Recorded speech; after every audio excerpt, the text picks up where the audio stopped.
আসসালামু আলাইকুম। বিটিভি চট্টগ্রামের সংবাদে সবাইকে স্বাগত জানাচ্ছি কাজী মাহফুজুল হক। প্রথমে সংবাদ শিরোনাম।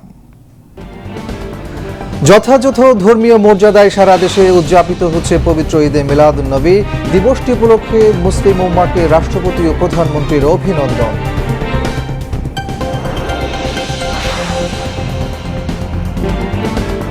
ঢাকায় ভুটানের রাজা জিগমে খেসার নামগিয়েল ওয়াংচুকের যাত্রা বিরতি, সৌজন্য সাক্ষাৎ করলেন রাষ্ট্রপতি মির্জা ফখরুল ইসলাম আলমগীর।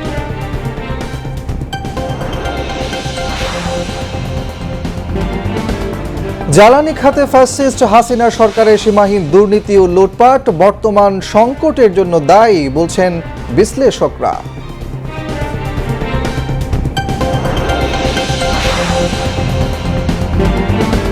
আইন শৃঙ্খলা বাহিনীর আধুনিকায়ন, মনোবল বৃদ্ধি এবং জনগণের সেবক হিসেবে গড়ে তুলতে কাজ করছে সরকার, বললেন স্বরাষ্ট্রমন্ত্রী।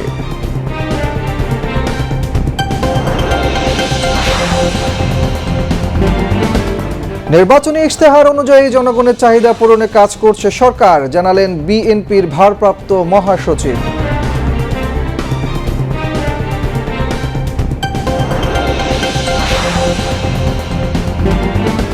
বিশ্বজুড়ে যুক্তরাষ্ট্রের ভিসা প্রার্থীদের অ্যাপয়েন্টমেন্ট সাময়িকভাবে স্থগিত করল ট্রাম্প প্রশাসন।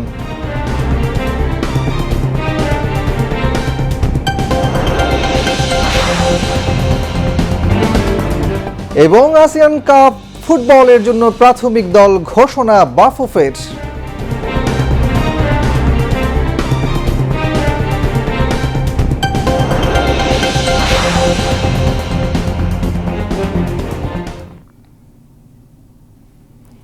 এতক্ষণ সংবাদ শিরোনাম শুনলেন, এবার বিস্তারিত। আজ পবিত্র ঈদে মিলাদুন্নবী সাল্লাল্লাহু আলাইহি ওয়াসাল্লাম। প্রায় ১৫০০ বছর আগে ৫৭০ খ্রিস্টাব্দের ১২ রবিউল আউয়াল আরবের মক্কা নগরীর সম্ভ্রান্ত কুরাইশ বংশে মা আমিনার কোল আলো করে জন্ম নিয়েছিলেন বিশ্বনবী হযরত মুহাম্মদ সাল্লাল্লাহু আলাইহি ওয়াসাল্লাম।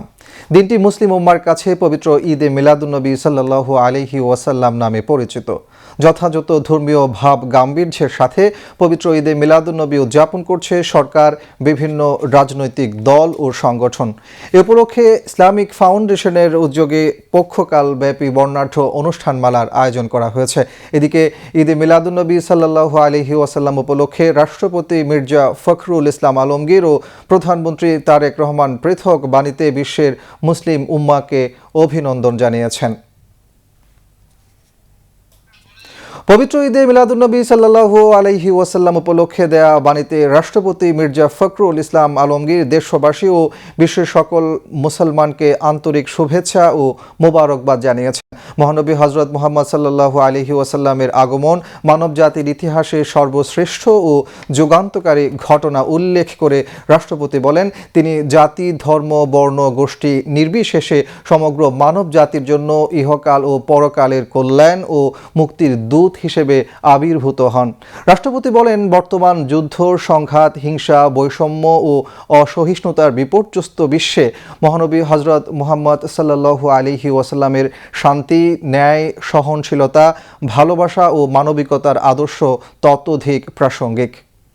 পবিত্র ঈদে মিলাদুন্নবী উপলক্ষে দেয়া বাণীতে প্রধানমন্ত্রী তারেক রহমান বলেন, মহানবী হযরত মুহাম্মদ সাল্লাল্লাহু আলাইহি ওয়াসাল্লামের জীবন ও আদর্শ অনুসরণ করে একটি শান্তিপূর্ণ, ন্যায়ভিত্তিক ও কল্যাণমুখী সমাজ গড়ে তোলা সম্ভব। তিনি বলেন, মহানবী হযরত মুহাম্মদ সাল্লাল্লাহু আলাইহি ওয়াসাল্লামের শুভাগমন মানব সভ্যতার ইতিহাসে এক অনন্য ও মহিমান্বিত ঘটনা। তাঁর আবির্ভাব মানুষের জন্য সত্য ও আলোর এক নতুন দিগন্ত উন্মোচন করেছিল। তিনি মানুষকে তাওহীদের দিকে আহ্বান করার পাশাপাশি সত্য, ন্যায়, সাম্য, ভ্রাতৃত্ব, মানবিকতা ও শান্তির শিক্ষা দিয়েছেন। তাঁর পবিত্র জীবন ও কর্ম সমগ্র মানব জাতির জন্য চিরন্তন পথ নির্দেশ ও অনুসরণীয় আদর্শ হয়ে আছে। বিশ্বের অন্যান্য স্থানের মতো বন্দরনগরী চট্টগ্রামেও যথাযোগ্য মর্যাদা ও ব্যাপক উৎসাহ উদ্দীপনার মধ্য দিয়ে পালিত হচ্ছে পবিত্র ঈদে মিলাদুন্নবী সাল্লাল্লাহু আলাইহি ওয়াসাল্লাম। এ উপলক্ষে আঞ্জুমানে রহমানিয়া আহমদিয়া সুন্নিয়া ট্রাস্টের উদ্যোগে আয়োজন করা হয় ঐতিহাসিক ৫৫তম জশ্নে জুলুসের বিশাল র্যালি। বিস্তারিত জানাচ্ছেন আইমন ইমা।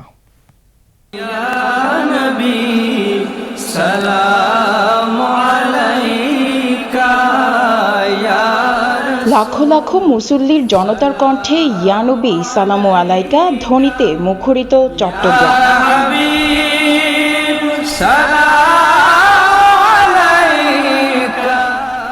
পবিত্র ঈদে মিলাদুন্নবী সাল্লাল্লাহু আলাইহি সাল্লাম উপলক্ষে নগরী জুড়ে বয়ে চলছে আনন্দের জোয়ার। চট্টগ্রামের আঞ্জুমানে রহমানিয়া আহমদিয়া সুন্নিয়া ট্রাস্টের উদ্যোগে আয়োজন করা হয় বিশাল শোভাযাত্রা। আমরা আজকের এই জুলুস থেকে আমাদের বাংলাদেশ সহ বিশ্ব মুসলমানদের বার্তা দিতে চাই। আজকের এই জুলুস সম্প্রীতির জুলুস, আজকের এই জুলুস ঐক্যের জুলুস, আজকের এই জুলুস শান্তির জুলুস। আমরা জানি ইসলামের মূল শক্তি হচ্ছে মহানবী হযরত মুহাম্মদ সাল্লাল্লাহু আলাইহি ওয়াসাল্লামের প্রতি ভালোবাসা। যার মধ্যে এই ভালোবাসা থাকবে, যিনি ঈমানের মূল উৎস, সেই ভালোবাসার সূত্র ধরে সারা পৃথিবীর মুসলমানেরা ঐক্যবদ্ধ হবে। আমাদের এই জুলুসের মেসেজ হচ্ছে রাসূল পাকের আদর্শকে ধারণ করা। এই জুলুস কোনো শোডাউন নাই। এই জুলুসের উদ্দেশ্য হচ্ছে রাসূল পাক যেভাবে মুসলিম সহ সকল ধর্মের অনুসারীদের যেভাবে সহযোগিতা করতেন, উনি মানুষের মাঝে আনন্দ থেকে উনি আনন্দ পেতেন। আঞ্জুমানে রহমানিয়া সুন্নিয়া ট্রাস্টের এই আয়োজনে ধনী গরিব নির্বিশেষে লাখো লাখো ধর্মপ্রাণ মানুষ অংশ নিয়ে বিশ্বনবীর প্রতি গভীর শ্রদ্ধা ও ভালোবাসা প্রকাশ করেন। সুন্দরভাবে পালন করতেছি ইনশাআল্লাহ। এই জুলুস খুব সুন্দরভাবে পালন হয়েছে এবং আগামীতে খুব সুন্দরভাবে পালন হবে এটা আশা করতেছি। আসসালামু আলাইকুম। জামিয়া মাদ্রাসা কর্তৃক আয়োজিত জ্যেষ্ঠ জুলুস ঈদে মিলাদুন্নবী সফলভাবে সুন্দর ও মনোরম পরিবেশে ইনশাআল্লাহ আমরা সবাই পালন করতেছি আলহামদুলিল্লাহ। সকালে ষোলো শহরের জামিয়া আহমদিয়া সুন্নিয়া মাদ্রাসা সংলগ্ন আলমগীর খানকাহে কাদিরিয়া সৈয়দিয়া তৈয়বিয়া থেকে শুরু হয় ঐতিহ্যবাহী ৫৫তম জশ্নে জুলুস। শোভাযাত্রাটি বিবিরহাট, মুরাদপুর, ২ নম্বর গেট, জিসি, ওয়াসা, লালখান বাজার ও টাইগার পাস প্রদক্ষিণ করে পুনরায় মাদ্রাসা ময়দানে এসে শেষ হয়। আশিকদের গলার মালা ইয়া নবী।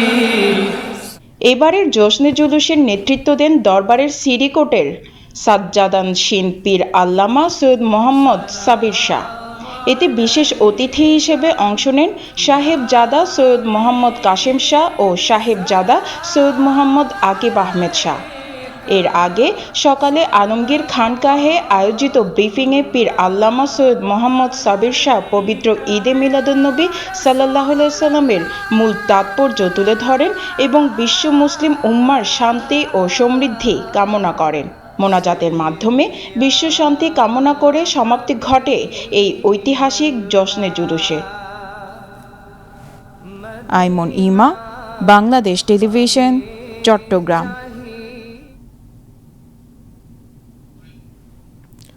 মানবতার অন্ধকার সময়ে আলোর বার্তা নিয়ে পৃথিবীতে এসেছিলেন মহানবী হযরত মুহাম্মদ মুস্তাফা সাল্লাল্লাহু আলাইহি ওয়াসাল্লাম।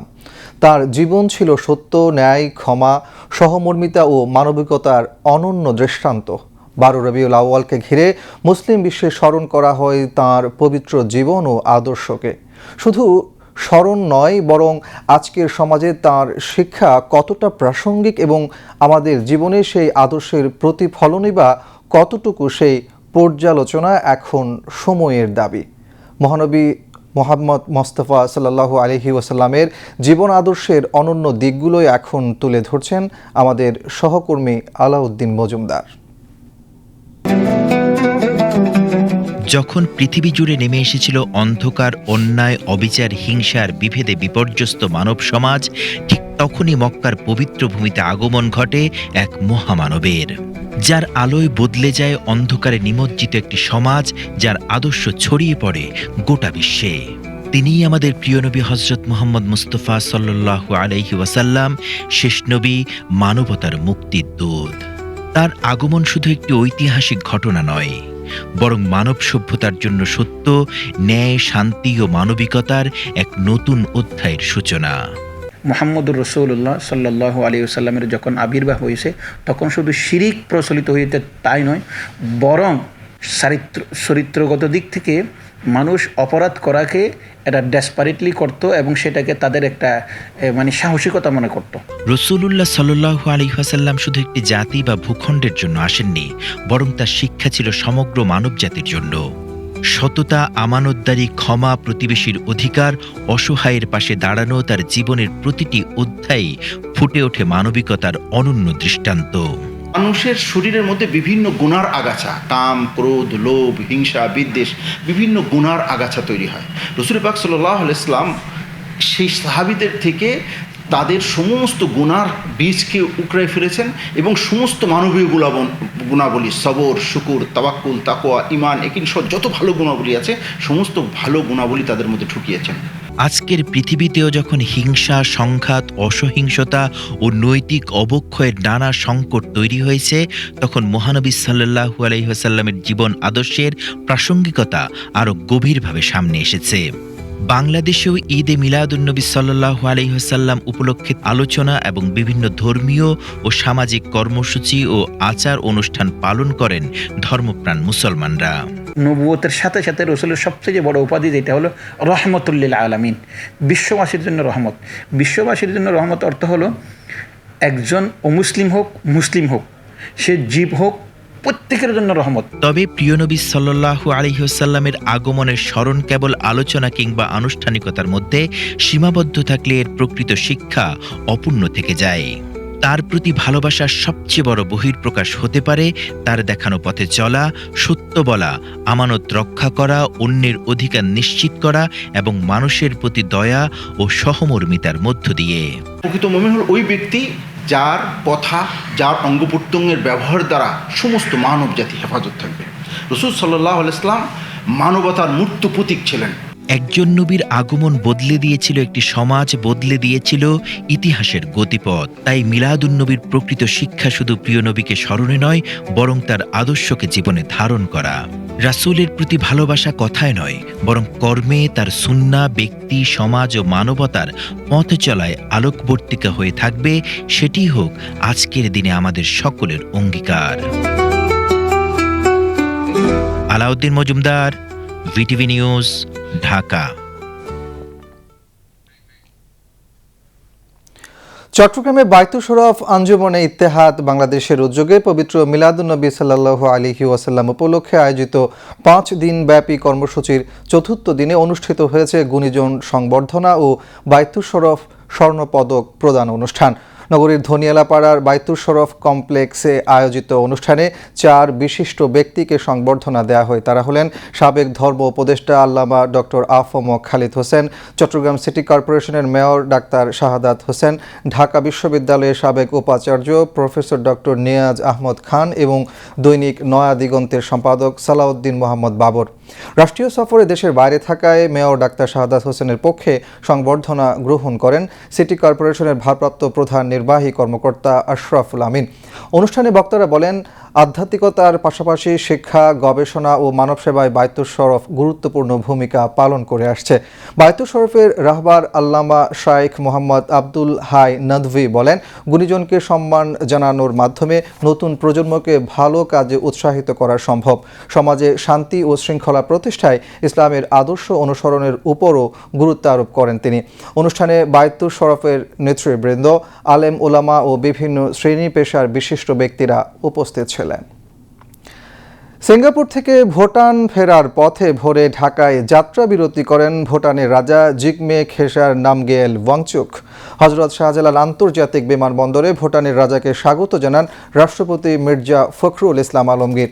বিমানবন্দরে অবস্থানকালে ভুটানের রাজা ও বাংলাদেশের রাষ্ট্রপতির সৌজন্য সাক্ষাতে স্বার্থ সংশ্লিষ্ট বিভিন্ন বিষয়ে আলোচনা করেন। রাষ্ট্রপতি হিসেবে দায়িত্ব গ্রহণের জন্য মির্জা ফখরুল ইসলাম আলমগীরকে অভিনন্দন ও শুভ কামনা জানান ভুটানের রাজা। রাষ্ট্রপতি ভুটানের রাজাকে বাংলাদেশ সফরের আমন্ত্রণ জানান। ভুটানের রাজা জিগমে খেসার নামগিয়েল ওয়াংচুক বাংলাদেশের রাষ্ট্রপতি ও প্রধানমন্ত্রীকে ভুটান সফরের আমন্ত্রণ জানান। 1971 সালে 6 ডিসেম্বর বাংলাদেশকে প্রথম স্বীকৃতি দেয় ভুটানের সরকার ও জনগণের প্রতি কৃতজ্ঞতা জানিয়ে রাষ্ট্রপতি বলেন, বাংলাদেশ ও ভুটানের মধ্যে গভীর ও ঐতিহাসিক সম্পর্ক বিদ্যমান। দুই দেশের অভিন্ন উন্নয়ন ও সমৃদ্ধির আকাঙ্ক্ষার কথা তুলে ধরে ভুটানের রাজা দ্বিপক্ষীয় সহযোগিতা আরও বাড়ানোর উপর জোর দেন। তিনি তাঁর দূরদর্শী গেলেফো মাইন্ডফুলনেস সিটি প্রকল্প সম্পর্কে রাষ্ট্রপতিকে অবহিত করেন। পররাষ্ট্রমন্ত্রী ডক্টর খলিলুর রহমান, বাংলাদেশে নিযুক্ত ভুটানের রাষ্ট্রদূত এবং ঊর্ধ্বতন কর্মকর্তারা এ সময় উপস্থিত ছিলেন। ভুটানের রাজাকে বহনকারী বিশেষ বিমানটি সকাল 6:30টার দিকে ভুটানের উদ্দেশ্যে ঢাকা ত্যাগ করে। বিগত আওয়ামী লীগ সরকারের 3 মেয়াদে বিদ্যুৎ সংকটকে পুঁজি করে বিদ্যুৎ খাতে ব্যয় করেছে 3 লাখ কোটি টাকা। এর মধ্যে কুইক রেন্টাল বিদ্যুৎ কেন্দ্রগুলোর ক্যাপাসিটি চার্জ হিসেবে গড়ে প্রতি বছর 5,000 কোটি টাকা ব্যয় করেছে বিদ্যুৎ বিভাগ। বিশ্লেষকরা বলছেন, ফ্যাসিস্ট সরকারের 3 মেয়াদে জ্বালানি খাতে কুইক রেন্টাল ও ক্যাপাসিটি চার্জের নামে লাখো কোটি টাকা লুটপাট হয়েছে এবং চলমান জ্বালানি খাতে যে সংকট তা অতীতের 1.5 দশকেরও বেশি সময় ধরে চলা ব্যাপক দুর্নীতি ও লুটপাটের বহিঃপ্রকাশ। বিস্তারিত ডেস্ক রিপোর্টে। আওয়ামী লীগ সরকারের টানা 3 মেয়াদে বিদ্যুৎ উৎপাদন না করেই বেসরকারি রেন্টাল বিদ্যুৎ কেন্দ্রগুলোকে ক্যাপাসিটি চার্জ বা কেন্দ্র ভাড়া বাবদ 1,04,926 কোটি টাকারও বেশি পরিশোধ করেছে বিদ্যুৎ বিভাগ। সংশ্লিষ্ট বিভাগের তথ্য মতে 2008-09 অর্থ বছরে 1,507 কোটি টাকা ও 2011-12 অর্থ বছরে 5,000 কোটি টাকা, 2018-19 অর্থ বছরে 8,900 কোটি টাকা এবং 2022-23 অর্থ বছরে 17,155 কোটি টাকা এই ক্যাপাসিটি চার্জ দিয়েছে। বিদ্যুৎ সংকট মোকাবেলার যুক্তিতে করা এসব কুইক রেন্টাল পাওয়ার প্ল্যান্ট কি আদৌ আপৎকালীন বিদ্যুৎ সংকট নিরসন করেছে? কি বলছেন বিশ্লেষকরা? বিগত আওয়ামী লীগ সরকার যখন ক্ষমতায় এসেছিল ওই সময়টাতে আসলে বিদ্যুৎ খাতের যে উৎপাদন সেটা কিন্তু অনেক কম ছিল। এক শ্রেণীর যারা রাজনীতিবিদ যারা ক্ষমতার আশেপাশে ছিলেন, তো তাদের একটা বড় লক্ষ্য ছিল যে এই সমস্যাটাকে কাজে লাগিয়ে কিভাবে আসলে এই অর্থবিত্তের মালিক হওয়া যায়। মূলত এই তাদের পরামর্শেই হয়তো এই পুরো বিষয়টা হয়েছিল এবং পুরো জিনিসটা একটা লুটপাটের কেন্দ্রে পরিণত হয়েছে। এই কুইক রেন্টালের যে কনসেপ্টটা এলো, এতে করে এই দলীয় নেতাকর্মীদের বা যারা প্রভাবশালী ছিলেন তাদেরই দেখা গেল যে অনেকের হয়তো এই কুইক রেন্টালের যে কেন্দ্রগুলো সেগুলো হয়েছে এবং সেগুলো ভাড়ার মাধ্যমে আসতো এবং ভাড়ার যে অর্থ সেটাও ছিল আনইউজুয়ালি হাই। এই ক্যাপাসিটি চার্জের শীর্ষ 5 কোম্পানির মধ্যে সামিট নিয়েছে 10,630 কোটি টাকা, এগ্রো ইন্টারন্যাশনাল নিয়েছে 7,932 কোটি টাকা, আলট্রা পাওয়ার হোল্ডিংস নিয়েছে 7,523 কোটি টাকা, ইউনাইটেড গ্রুপ নিয়েছে 6,575 কোটি টাকা ও আরপিসিএল নিয়েছে 5,117 কোটি টাকা।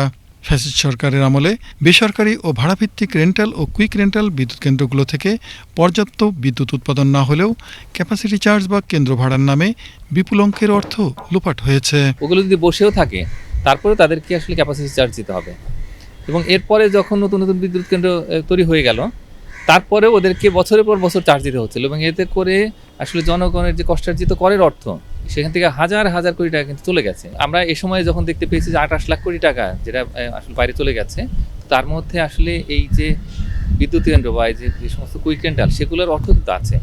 তো সব মিলিয়ে দেশের অর্থনীতিতে একটা বড় ক্ষতি হয়েছে এর কারণে। এখন যে বিদ্যুৎ খাতে যে সংকট দেখতে পাচ্ছি, তো সেটা কিন্তু অতীতের এই যে ধরনের কর্মকাণ্ড সেগুলোর একটা দায় এবং তার একটা ধারাবাহিকতা।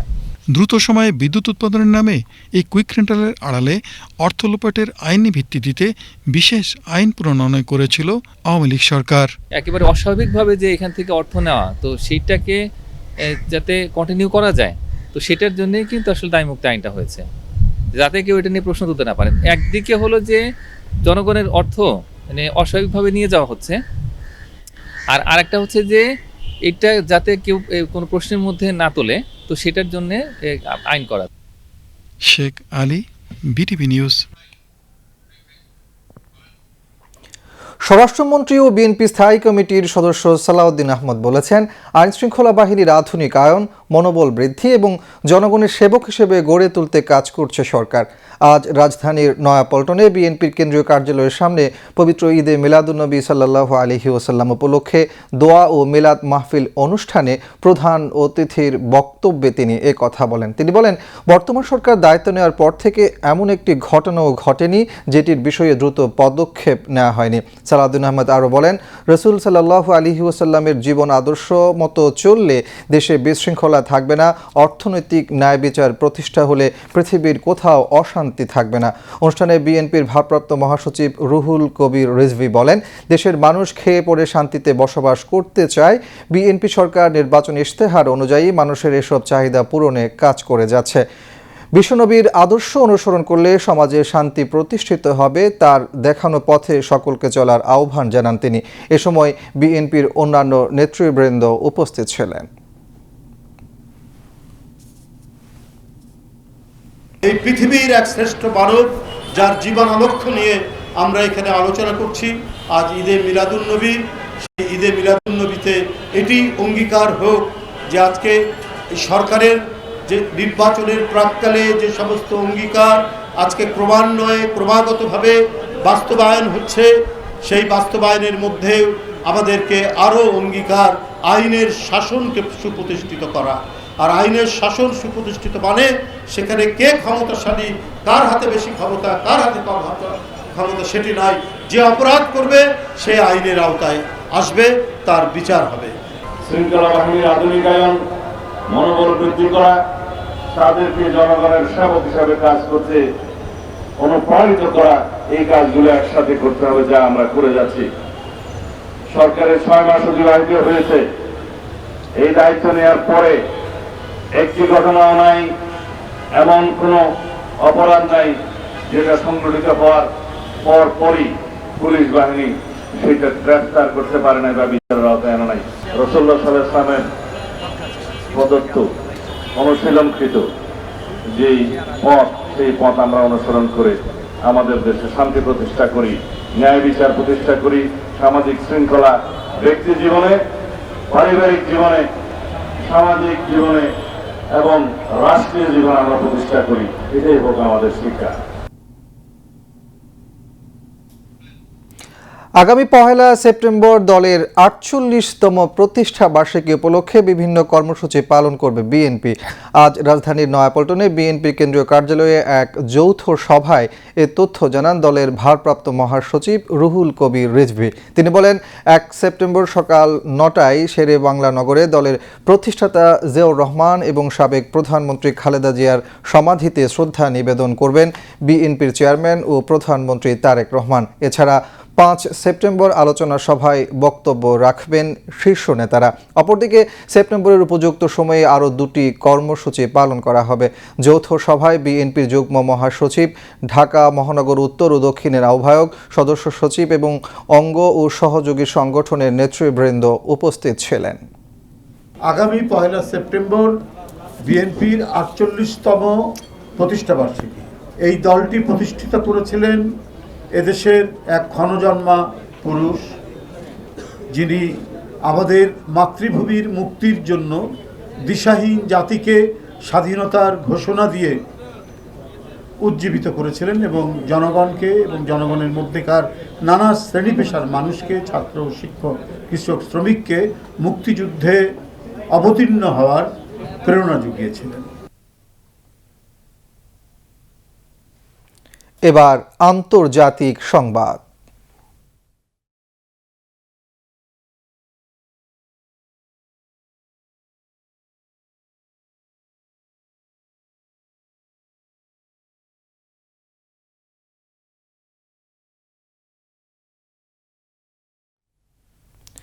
বিশ্বজুড়ে যুক্তরাষ্ট্রের ভিসা প্রার্থীদের অ্যাপয়েন্টমেন্টের সাময়িকভাবে স্থগিত করেছে ট্রাম্প প্রশাসন। ডোনাল্ড ট্রাম্প দ্বিতীয় মেয়াদে দেশটির ক্ষমতায় আসার পর কঠোর অভিবাসন বিরোধী নীতি গ্রহণ করেন। এর অংশ হিসেবে যুক্তরাষ্ট্র জুড়ে অভিবাসন বিরোধী কঠোর অভিযান চলছে। যুক্তরাষ্ট্রের পররাষ্ট্র দপ্তরের এক মুখপাত্র গতকাল মঙ্গলবার বলেছেন, বিশ্বজুড়ে সব মার্কিন দূতাবাস ও কনসুলেটে একটি বৈশ্বিক প্রশিক্ষণ কর্মসূচি শুরু করা হয়েছে। এটির সঙ্গে সামঞ্জস্য রাখতে ভিসা সেবা সংক্রান্ত অ্যাপয়েন্টমেন্টের সময়সূচিতে পরিবর্তন আনা হবে। ট্রাম্প আগ্রাসীভাবে অভিবাসীদের বহিষ্কার ও অভিবাসন বিরোধী কঠোর অভিযান চালিয়ে যাচ্ছেন। এর আওতায় ভিন্ন রাজনৈতিক মতামত কিংবা যুক্তরাষ্ট্রের মিত্র ইসরায়েলের গাজায় হামলার বিরুদ্ধে ফিলিস্তিনপন্থী বিক্ষোভে অংশ নেয়ার মতো নানা কারণে মার্কিন ভিসা ও গ্রিন কার্ড বাতিল করা হচ্ছে, আবেদনেও প্রত্যাখ্যান করা হচ্ছে। ট্রাম্প বলেছেন তার এই কঠোর অভিযানের লক্ষ্য দেশের অভ্যন্তরীণ নিরাপত্তা জোরদার করা। তবে ট্রাম্প প্রশাসনকে অভিবাসন বিরোধী অভিযানে কিছু আইনি বাধার মুখোমুখি হতে হয়েছে।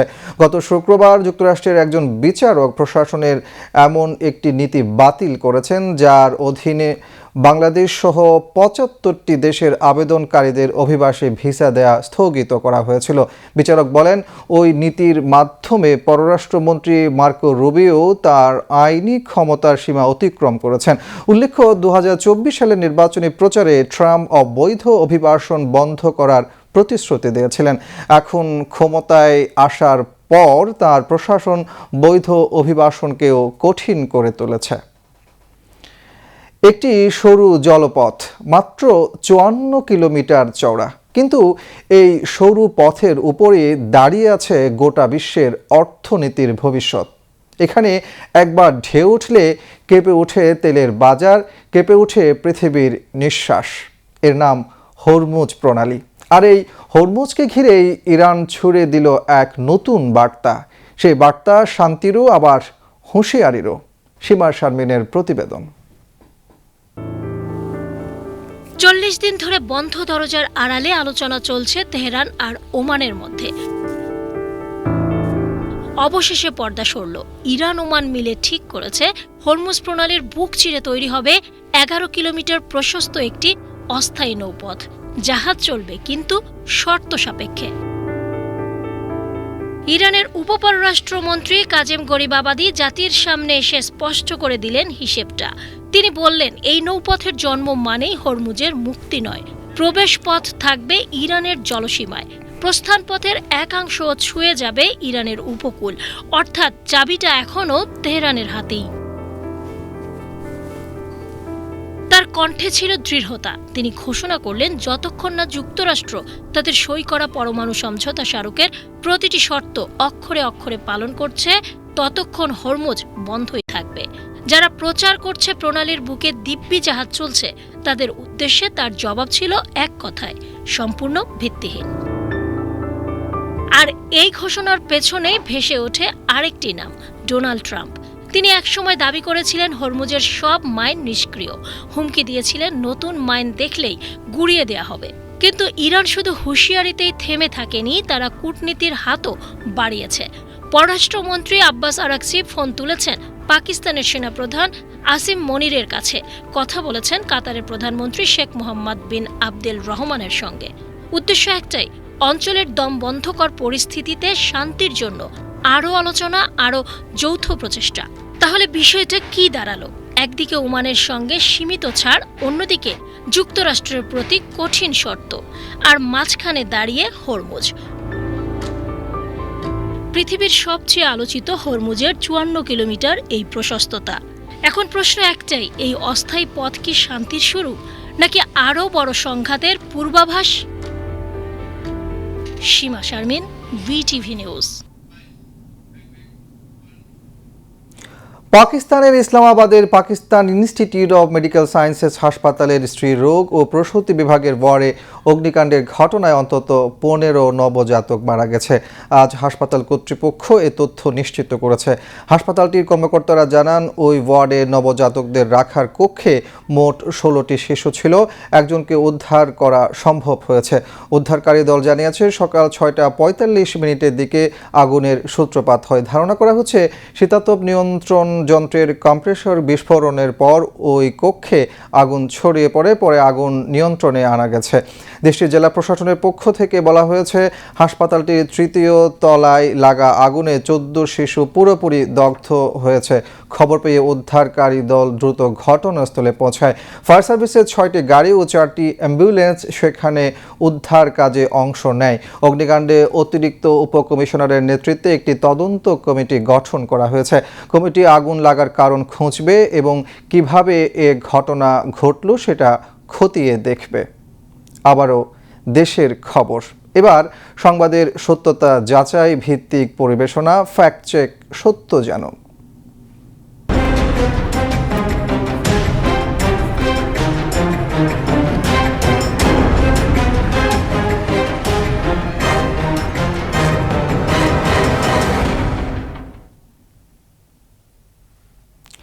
সামাজিক যোগাযোগ মাধ্যমে ভিডিও ছড়িয়ে দাবি করা হচ্ছে জনগণের তোপের মুখে পড়েছেন শিক্ষামন্ত্রী, এমনকি ভাঙচুর করা হয়েছে তাঁর গাড়ি। তবে ফ্যাক্ট ওয়াচের অনুসন্ধানে বেরিয়ে এসেছে ভিন্ন তথ্য। জাকিয়া জামান আনিকার ডেস্ক রিপোর্ট।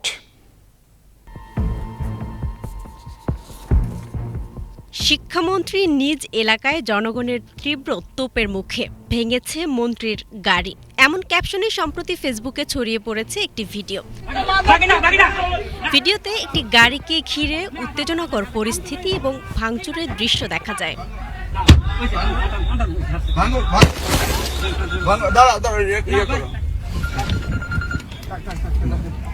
ক্যাপশন দেখে মনে হবে ঘটনাটি সাম্প্রতিক এবং শিক্ষামন্ত্রী ডক্টর আনম এহসানুল হক মিলনের গাড়িতে চালানো হয়েছে হামলা। কার্যক্রম নিষিদ্ধ আওয়ামী লীগ সংশ্লিষ্ট বিভিন্ন পেজ ও অ্যাকাউন্ট থেকে ভিডিওটি ছড়ানো হয়।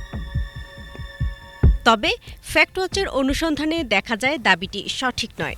ভাইরাল ভিডিওটির বিভিন্ন কি ফ্রেম নিয়ে রিভার্স ইমেজ সার্চ করা হলে একই ঘটনার একটি ভিডিও পাওয়া যায় বাংলাভিশনের ফেসবুক পেজে। 2022 সালের 26 এপ্রিল প্রকাশিত ওই ভিডিওর তথ্য অনুযায়ী ঘটনাটি ঘটেছিল চাঁদপুরের কচুয়া উপজেলার বদরপুর সরকারি প্রাথমিক বিদ্যালয় সংলগ্ন সড়কে। 2022 সালের 25 এপ্রিল বিকেলে 5:30টার দিকে সেখানে এহসানুল হক মিলনের গাড়িতে ভাঙচুরের ঘটনা ঘটে। ওই সময় একই স্থানে ইফতার মাহফিল আয়োজন করেছিল স্থানীয় বিএনপি ও ছাত্রলীগ। সংঘাত এড়াতে পুলিশ দুই পক্ষকেই ওই স্থানে কর্মসূচি পালন না করার নির্দেশ দেয়। পরে স্থানীয় বিএনপি পাশের হোসেনপুর ঈদগাহ মাঠে ইফতার মাহফিলের আয়োজন করে। এহসানুল হক মিলন বিএনপির ওই ইফতার মাহফিলে যাওয়ার পথে বদরপুর সরকারি প্রাথমিক বিদ্যালয় সংলগ্ন সড়কে ছাত্রলীগের নেতাকর্মীদের বাধার মুখে পড়েন। এক পর্যায়ে তার গাড়ির পেছনে হামলা চালিয়ে ভাঙচুর করা হয়। ঘটনার পর তিনি ইফতার মাহফিলে যোগ না দিয়ে হোসেনপুর এলাকায় সংক্ষিপ্ত বক্তব্য দেন এবং পরে ঢাকায় ফিরে যান। আরও গুরুত্বপূর্ণ বিষয় হলো 2022 সালে যখন ওই ঘটনা ঘটে তখন ডক্টর আনম এহসানুল হক মিলন শিক্ষামন্ত্রী ছিলেন না। অর্থাৎ 4 বছর আগের একটি রাজনৈতিক সংঘাতের ভিডিওকে সাম্প্রতিক ঘটনা হিসেবে প্রচার করা হয়েছে। জাকিয়া জামান আনিকা, বিটিভি নিউজ। নোয়াখালীর হাতিয়ায় এসএসসি দাখিল ও সমমান পরীক্ষায় জিপিএ 5 প্রাপ্ত কৃতি শিক্ষার্থীদের সংবর্ধনা দেওয়া হয়েছে।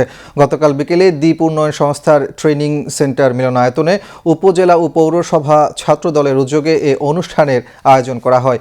উপজেলা ছাত্রদলের আহ্বায়ক রিয়াজ মাহমুদের সভাপতিত্বে অনুষ্ঠানে প্রধান অতিথি ছিলেন জেলা ছাত্রদলের সভাপতি NBS রাসেল। হাতিয়ার 53টি শিক্ষা প্রতিষ্ঠান থেকে এবার 2879 জন শিক্ষার্থী পরীক্ষায় অংশ নেয়। এর মধ্যে জিপিএ 5 পেয়েছে 88 জন। সংবর্ধনা অনুষ্ঠানে কৃতি শিক্ষার্থীদের অভিনন্দন জানিয়ে তাদের উজ্জ্বল ভবিষ্যৎ কামনা করেন বক্তারা। এবার খেলার খবর।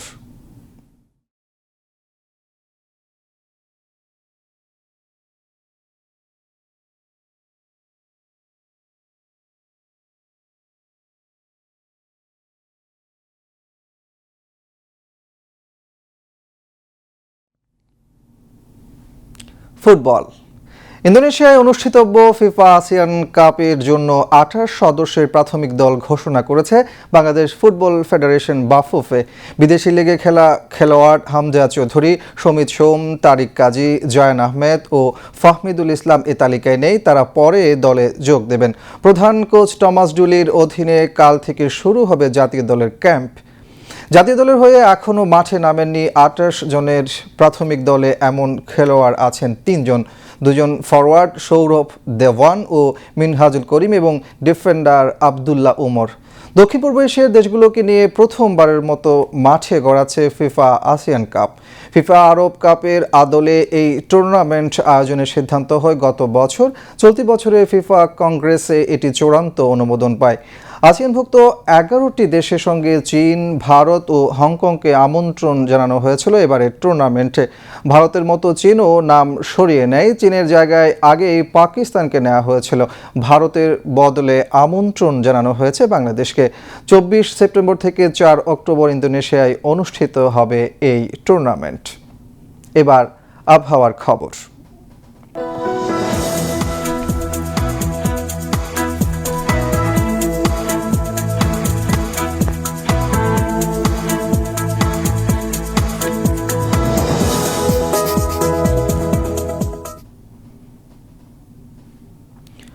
পতেঙ্গা আবহাওয়া অফিস জানিয়েছে আগামীকাল সন্ধ্যা 6টা পর্যন্ত চট্টগ্রাম ও পার্শ্ববর্তী এলাকায় আকাশ আংশিক মেঘলা অথবা সাময়িকভাবে মেঘাচ্ছন্ন থাকতে পারে। সেই সাথে অস্থায়ীভাবে কিছু কিছু জায়গায় দমকা বা ঝোড়ো হাওয়া সহ হালকা থেকে মাঝারি ধরনের বৃষ্টি অথবা বজ্রসহ বৃষ্টিপাতের সম্ভাবনা রয়েছে। দিন ও রাতের তাপমাত্রা সামান্য হ্রাস পেতে পারে। পরবর্তী 24 ঘন্টায় আবহাওয়ার সামান্য পরিবর্তনের সম্ভাবনা রয়েছে। নগরীতে আজ সর্বোচ্চ তাপমাত্রা ছিল 32.8 ডিগ্রি সেলসিয়াস, যা স্বাভাবিকের চেয়ে 1.7 ডিগ্রি বেশি, এবং সর্বনিম্ন তাপমাত্রা ছিল 26.2 ডিগ্রি সেলসিয়াস, যা স্বাভাবিকের চেয়ে 1.1 ডিগ্রি বেশি। আগামীকাল চট্টগ্রামের সূর্যোদয় 5টা 34 মিনিটে এবং সূর্যাস্ত 6টা 14 মিনিটে। এবার জানিয়ে দিচ্ছি কর্ণফুলী নদীতে আগামীকালের জোয়ার ভাটার সময়সূচি। ভাটা শুরু হবে রাত 12টা 29 মিনিটে, জোয়ার সকাল 6টা 53 মিনিটে।